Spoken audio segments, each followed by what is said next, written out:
as Russia and China and now India really opened up to global capitalism, to foreign firms, the very first reaction of consumers was a great hunger for Western brands. Local products, if they were made at all, were poor quality, dangerous, and absolutely lacking in aspirational value whatsoever. So these new markets, the so-called BRICS, have proved, incredibly attractive for beauty companies, and they've grown incredibly quickly. China in 1980 didn't have a beauty industry. Mao Zedong had abolished it, as a matter of fact. It's regarded as a sign of bourgeois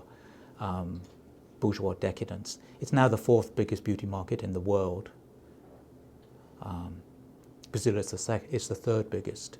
Russia is the eighth biggest. So all of these markets have seen this inpouring of Western brands. The interesting thing is that over time, we've seen, particularly in the case of China, growing confidence among consumers in traditional beauty ideals and practices. And this has increasingly obliged companies to consider and implement what we can call local customization of various kinds. So in China today, there's a huge demand for local ingredients, ginseng skin cream, or whatever. And so even if a brand is a global brand like Olay or L'Oréal Paris, actually the ingredients often reflect a sort of local content, but it's more than that. Companies have shifted, again in China in particular, from using Western models, which a brand like L'Oréal Paris always did, to using local models. But it's more than this, because they increasingly, or now pretty much always, use local photographers, local agencies to do all the shots, because they are very, very anxious to capture local feelings. So we live in an interesting period where globalization and tribalization are sort of dramatically interacting in the global industry. And I think nobody is quite sure about the exact balance. And consumers are kind of saying different things. They're saying, yeah, we want these fabulous Paris and New York brands because they are aspirational, but they're also saying we want them to be locally relevant. If we go back again to the early 19th century, no one place was associated with being especially beautiful. If we look at the perfume industry, which some would regard as at the center of the industry, Britain was a bigger producer of fragrance and perfume for much of the first half of the 19th century, bigger than France. But by the middle of the 19th century, in Paris, you have the development of haute couture, of fashion, of Paris as a kind of a spectacle, with the rebuilding of the city with wide boulevards. And the growth of the perfume industry becomes closely associated with this cluster of fashionable and luxurious industries. So by the end of the 19th century, Paris is regarded as the benchmark of all that's chic and fashionable throughout the world. And fragrances and beauty industry is part of that. And this process is self-reinforcing.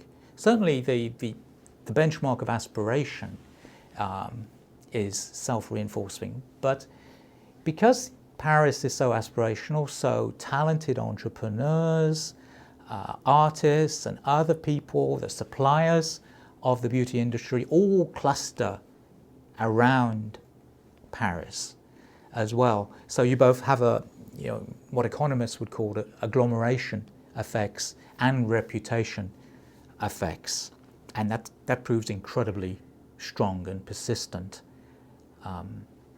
throughout the next century.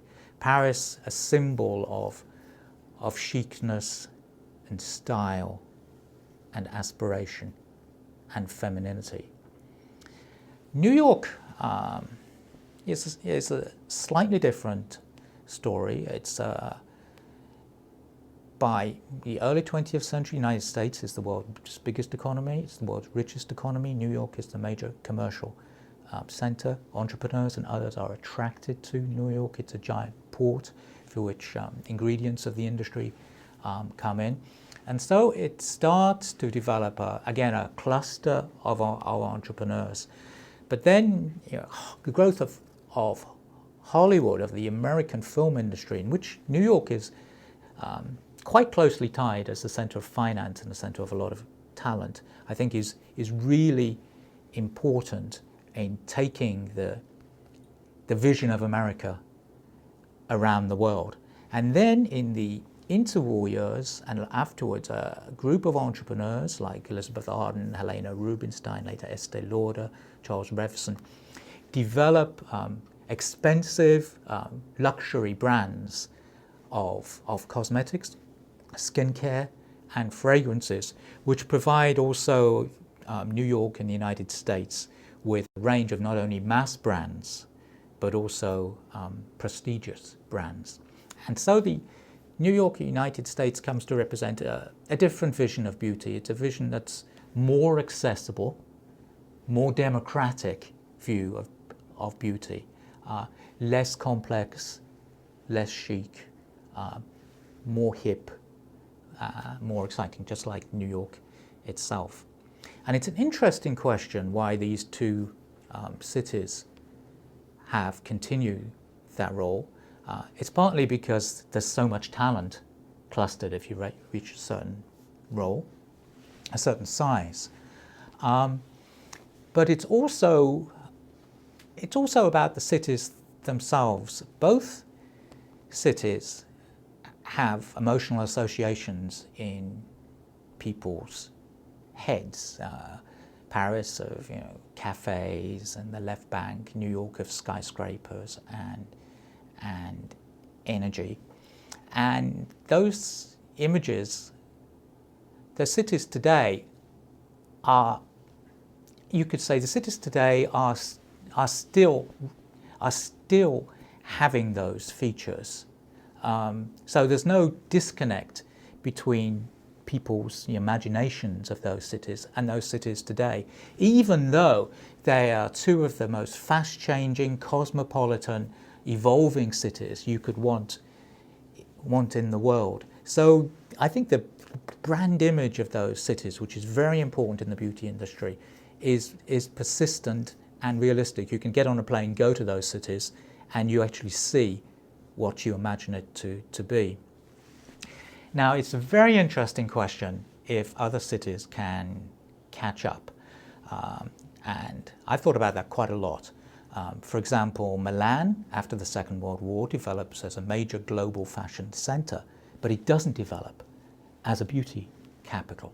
London has always been on the fringes of the beauty industry and at various times has become hip and exciting. The 1960s, swinging London, the Beatles, Twiggy, all the rest of it, but never quite sort of made it as a beauty capital.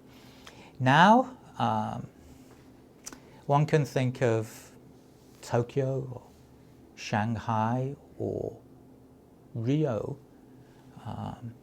as potentials.